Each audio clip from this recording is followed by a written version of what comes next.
Okay, this is the beginning. There's a whole bunch of other things that I wanted to share with you today. And let's see here. They include Trump yesterday did his first listening session on veterans issues. Now, you would expect that to be a pretty uncontroversial thing, right? Hey, let's get the big veterans groups in here. Let's get a couple of veterans and let's hear what the concerns of veterans are. Right? I mean, this is not rocket science. Well, here's the story from the militarytimes.com. The Military Times. This is an online news. I think that it's in print, too. And, you know, for people serving in our armed forces.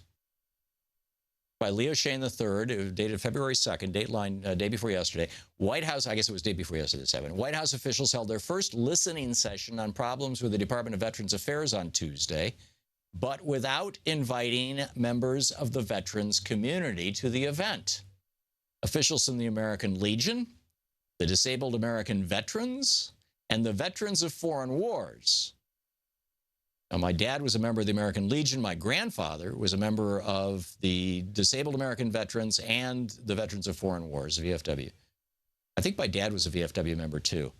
Anyhow, officials from the American Legion, DAV, and VFW said they were not invited to the morning meeting and did not know about it until it was announced late Monday night as part of the White House's routine schedule outline.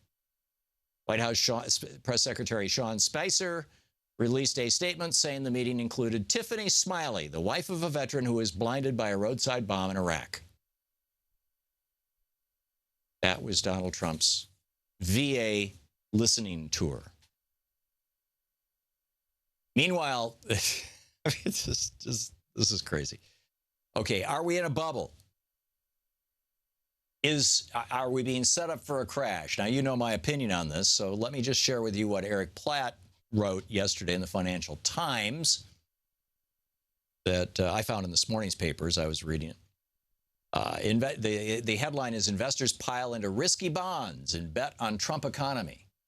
In other words, there's a bubble forming just around the idea that by cutting taxes on rich people, which Donald Trump has promised will come in 3 weeks, 2 to 3 weeks, and by doing away with regulations, like saying, yeah, coal companies, you can dump more waste and poison in the streams of West Virginia, which they just did. I mean, this is policy that was made last week or early this week.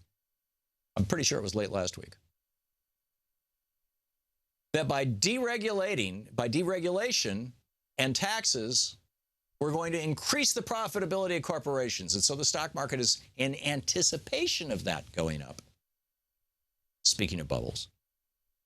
The article, investors are piling into some of the riskiest bonds sold by U.S. companies as they bet on President Donald Trump delivering on his promises of a stronger economy, lower taxes, and less regulation. Well, here's the problem. Lower taxes don't stimulate the economy unless they're on the bottom roughly 50%, which means basically cutting the FICA tax, which President Obama did for 2 years, you'll recall. To get us out of the great crash of 2008. That puts more money in people's pockets and working people's pockets. And working people are the actual job creators because by buying things, they stimulate the economy. It's called aggregate demand in economists speak. But when you cut taxes on the rich, it actually suppresses the economy because they pull money out of the economy and they stick it in Swiss banks. And less regulation doesn't create more jobs. Less regulation causes people to be laid off. If the coal industry, instead of dumping their poison in the streams, which might take one guy with a backhoe, if instead they have to process it appropriately, that takes a factory. That takes 20 guys in a building to dispose of toxic waste.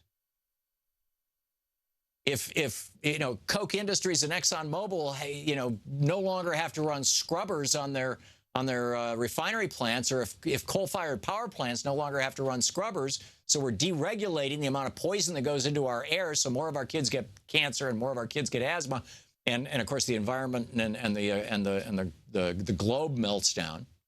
That doesn't create jobs. You need people to install those scrubbers. You need people to design those scrubbers. You need people to build those scrubbers. You need people to maintain those scrubbers.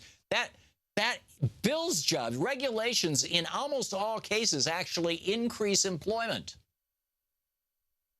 So these guys are making a bet by buying junk bonds on a fantasy that is being sold to them by the Republicans. This is nuts. And speaking of deregulation, this morning, probably the most shocking thing that I've read in a long time. As you know, I am a private pilot, right? So what did Donald Trump say this morning? My pilot, he's talking to airline executives for the big four or big five airlines.